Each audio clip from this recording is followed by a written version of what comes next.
Yo, yo, yo, yo, yo. What is going on, COD Familia? It is your boy BN. Today, I wanted to talk about a hard truth.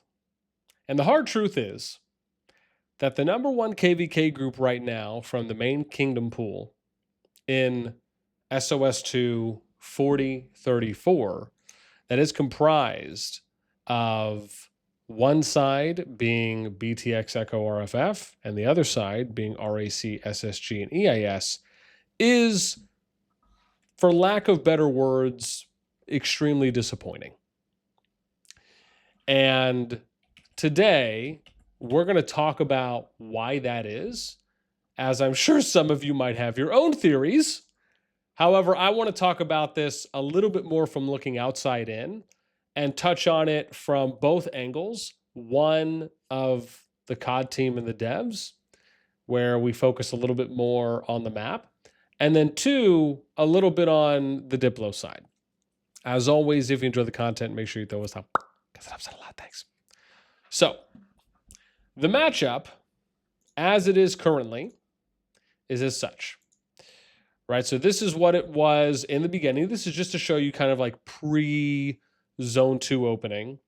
Right after the season started. Obviously, the numbers are probably not exactly like this. Might be somewhat close, but it's not going to be obviously up to date at this point because, again, we ended up pulling this a little over a month ago, which was, again, before Zone 2 opened. And so you can see BTX Echo RFF, right? They ended up walking away with the 1%, the 2%, the gather speed, and then there was SSG with the 3% overall damage, march speed, and CP recovery for EIS. Could probably argue that maybe the red team walked away with better stuff, if not, probably decently did, at least as it came to Brink of War reward payout.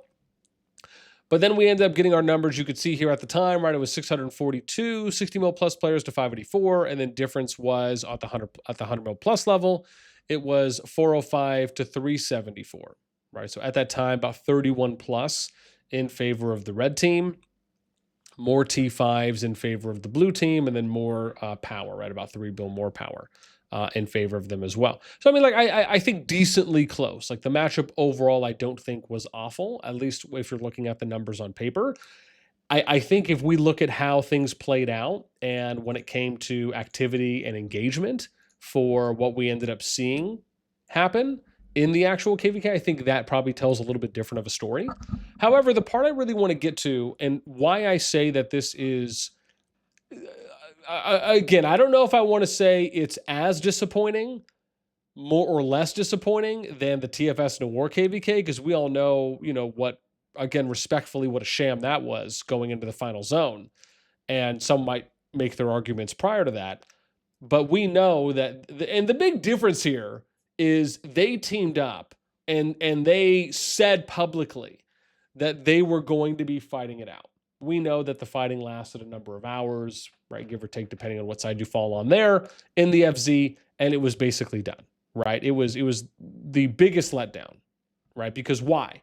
The final zone is your crescendo, right? It's your final boss, right? PvP that we often say. It is your culmination of war, right? It should be the most exciting area on the map that everyone looks forward to, right? Because otherwise, why would the COD team and the developers have gone through 2 to 3 revisions already of making improvements on the final zone based on player feedback, right? Or you could say at least some based on player feedback.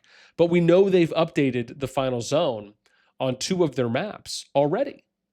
And so you do all this work to update it, but then we get into a situation where you're not seeing any awesome possum PvP, just like straight up battle royales warfare that's happening, and there's nothing.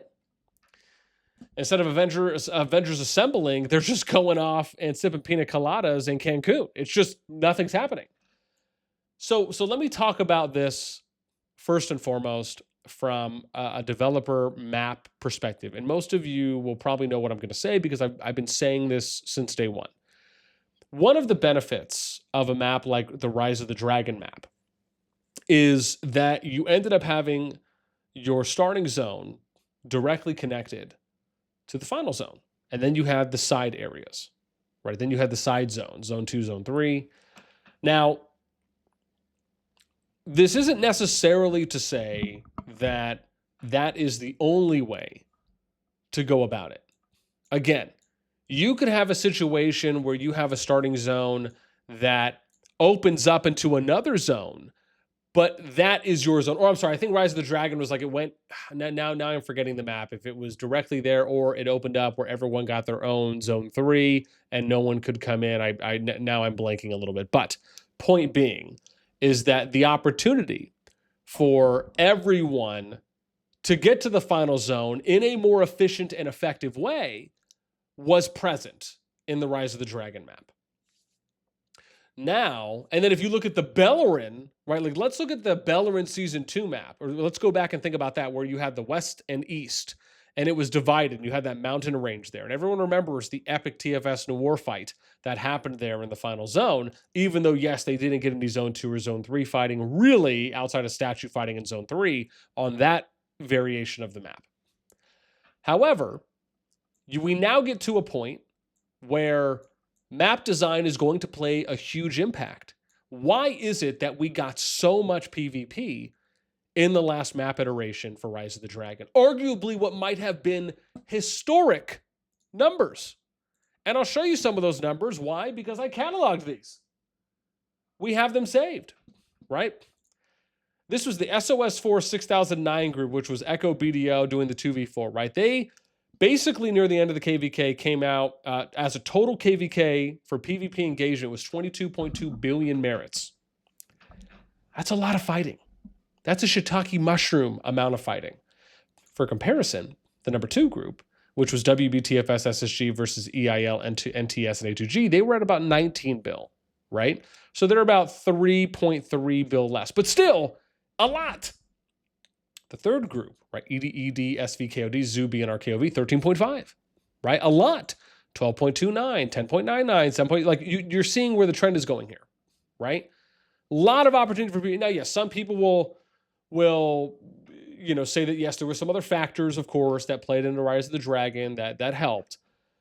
But most of it was because of the map design and how gracious it was in allowing, right, for that PvP to play out. And let's give you an example here, if I may. Oh, hang on. Now I gotta wiggle and then come back. So, oops, hang on. Let's do it this way. So let's go and just take a look at the Rise of the Dragon map, right? Just so I can kind of really make my hopefully point here, is that you look at them. Okay, so it is how I remembered, right? So it was the latter point. So you have your zone 1 start, right? Statues are here. You get into a zone 3, but what do you notice here about the zone 3? Right? Very important for what you're noticing. There's no level 6, there's no cross zone 3 passes, right? So you can't get invaded from another zone 3. Yes, you could get invaded from the level 4 pass, I believe, based on the opening, which now is making me want to go and just double check that. So because again, I have all this out. Where's SOS4? We can look real quick. SOS1. Here we go. So the pass opening for this was that was level 4 pass, right?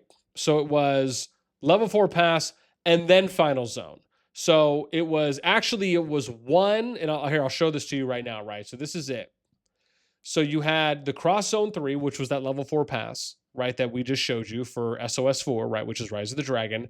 And then you had final zone, which is zone 4 that opened up. But the difference here is that they were one Augerstone chapter apart. And I can't remember if it was 1 day or 2 days apart, but it was a short period.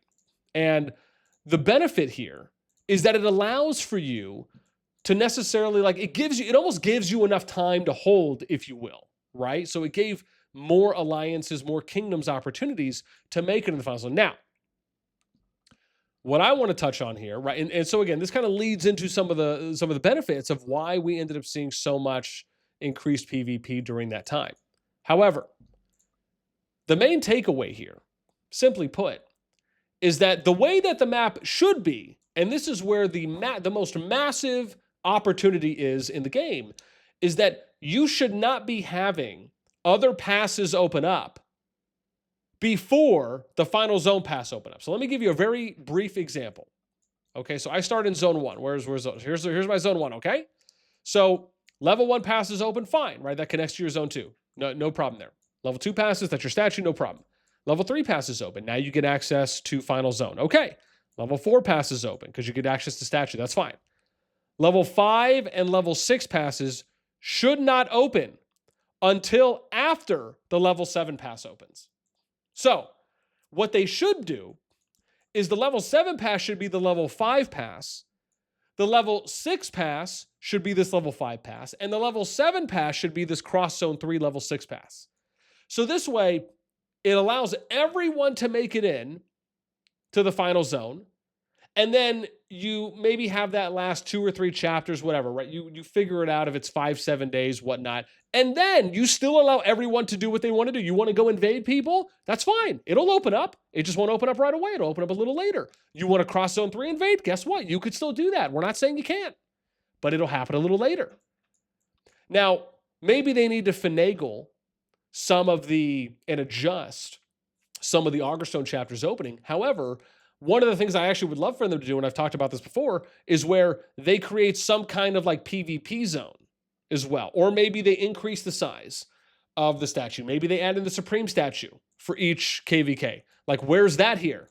Like, Supreme statue was awesome. Like, people really enjoyed that. Being able to battle royale it at the Statue Island, right, for Rise of the Dragon. These are great changes. Why not keep it in, right? Why not add it maybe to this? It goes into my whole point. Now let's get to the second part here, right? So number 1 is map design.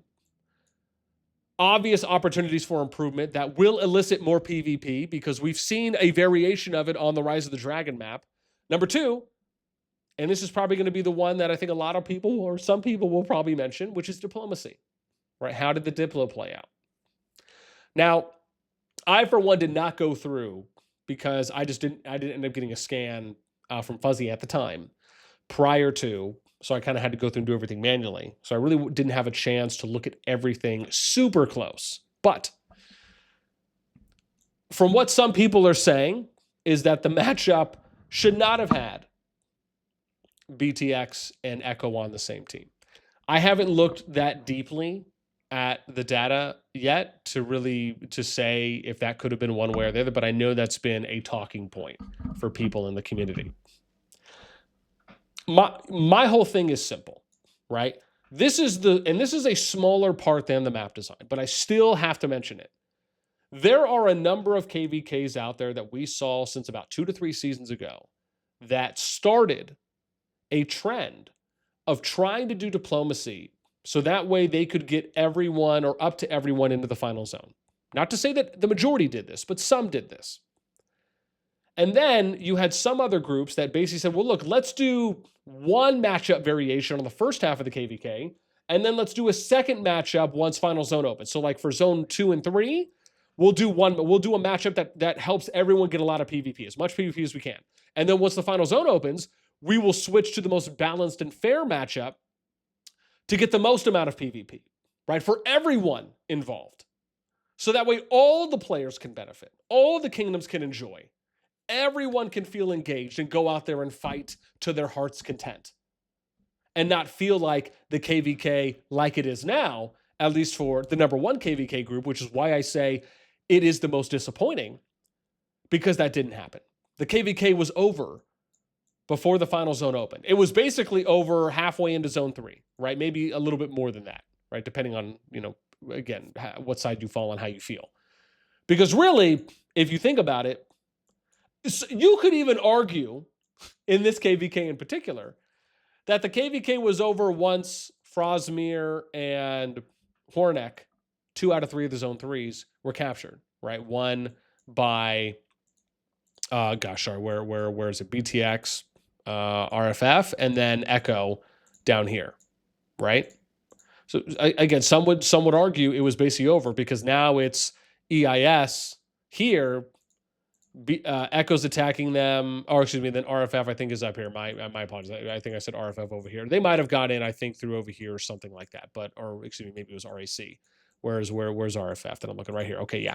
So right, because RFF and Echo, right, could be 2v1ing at that point. And RAC didn't end up being able to push out that much and or stay for that long in the zone 3. So it's, you get to this point where people are kind of starting to see how it's playing out. So yeah, again, that's why I say nobody wants to play a KvK. And if you don't believe this, I'm sorry, you're smoking the most amount of crack rocks. Nobody wants to play a KvK where you're not able to enjoy the final zone up to its fullest extent. Now, that's different from players, or we should say kingdoms, who maybe prioritize just getting a win in any way, shape, or form over the most amount of PvP that you could get out of a season. Now, do we think, and this is now where you kind of start getting into some of that theory crafting or some of the, I don't want to say investigate, but kind of going down some of the rabbit holes. Do we think that BTX, Echo, and RFF, and we're anticipating, either not that much fighting or the way for it to play out on the zones? Okay, maybe, maybe not. However, the one thing I will say, and this is why you have to look at it like this at some points, because when you do not have an opportunity where every kingdom has a guaranteed path to the final, and some of you agree with that, some of you disagree with that, that's fine, regardless of what side you fall on. But the fact of the matter is that the data has already shown that when you have a KvK, when you have KvK set up where every kingdom has an opportunity to make it to the final zone, regardless of how long they stay there, and or when they may get pushed out, and or when the next pass is open, it gives that KvK the highest percentage chance to have the most amount of PvP, the most amount of fun, the most amount of overall engagement per player on an average. And that was proven, like we've talked about, in the last season. And so for me, that's how I'm looking at it. I don't care. I don't look at it where it's like, oh yeah, okay, my kingdom, we just want to win. It doesn't really matter. No. I'm thinking about how can every single player in that KvK, regardless of what kingdom they're in, regardless of what alliance they're in, how can they have the most amount of fun? How can they have the most amount of enjoyment? How can the game make the most amount of money off that KvK? Because I'll tell you right now, I can't even imagine how much money they're losing off of this KvK because there is no massive epic fighting in the final zone. Again, it's a map design thing. For the most part it is. But that doesn't mean that it's devoid, and we would not talk about the diplomacy side, because kingdoms can still do that. It's not like you have to go off of the map rules. You can do whatever you want, as long as everyone agrees. So, yes, you could make an argument that, and I'm sure some people will say, well, the map didn't allow for us. I'm sorry. I'm going to call some bullshitaki on that. You can do it. You just didn't want to. You didn't care to, because you wanted to prioritize the win more than you wanted to prioritize the overall health and sustainability of the amount of PvP that could have happened in the KvK. And that's not to necessarily say that any of the kingdoms in this particular KvK did that. But we do know that that has happened. And again, people can play however they want. It doesn't really matter to me. I'm only going off of, for me, what is the most enjoyable to watch and what would arguably be the most enjoyable to participate in, right? In the ideal scenario. Now, the only way I wouldn't have this stance is if we just never saw that happen. We never saw any variation, no attempts of that ever happening in any KvK in any season, but that's not the truth. The truth is that we have, and it has been happening more and more often. And I hope it does, because why shouldn't it? So, yeah. For me, that's the hard truth on this KvK, is that I look at it overall and I say this is a disappointment. Again, I don't know if I want to, like I said in the beginning, I don't know if I want to go as far as saying it's an utter massive disappointment, but I am just going to at least say that it is a disappointment because of us being deprived of final zone, like real final zone action. And I think what makes it worse is that the last season in Rise of the Dragon that featured some of these kingdoms was so enjoyable. It was so fun. It was what felt like the pinnacle of just PvP action for the amount of for the amount that happened in the KvK and the amount of overall players that participated. I mean, it was a lot. You could say those two top KvKs for ROTD were awesome. And so we'll see how that plays out, right? Because at this point, they're at whatever it was, 13.75, and the last one was at 22.1. So they're about what, $9 billion or so? What is that? Like $8.5 billion or so off. I mean, could they have maybe got that $8.5 billion PvP of merits if there was final zone action? Maybe, possibly, but we'll never know. So anyways, I'm curious on your guys' thoughts as I close it out. Where do you land? Do you think, listen, it's all the map. This KvK, they did the best they could based on the kingdoms here, the alliances, the relationships, and this is what happened. Or no, I do also put this on the diplomacy aside from the map, or maybe you put it more on that. And then what do you think? Do you agree with some of the ideas I suggested when it comes to the map design, when it comes to how the KvK diplomacy could play out if everyone agrees and opts to choose to do certain things, so that way it can elicit, it can have, right, it can reach its fullest potential? I'm curious on where some of you land. Let me know in the comments below. That's it for me. As always, until next time, we'll catch you later.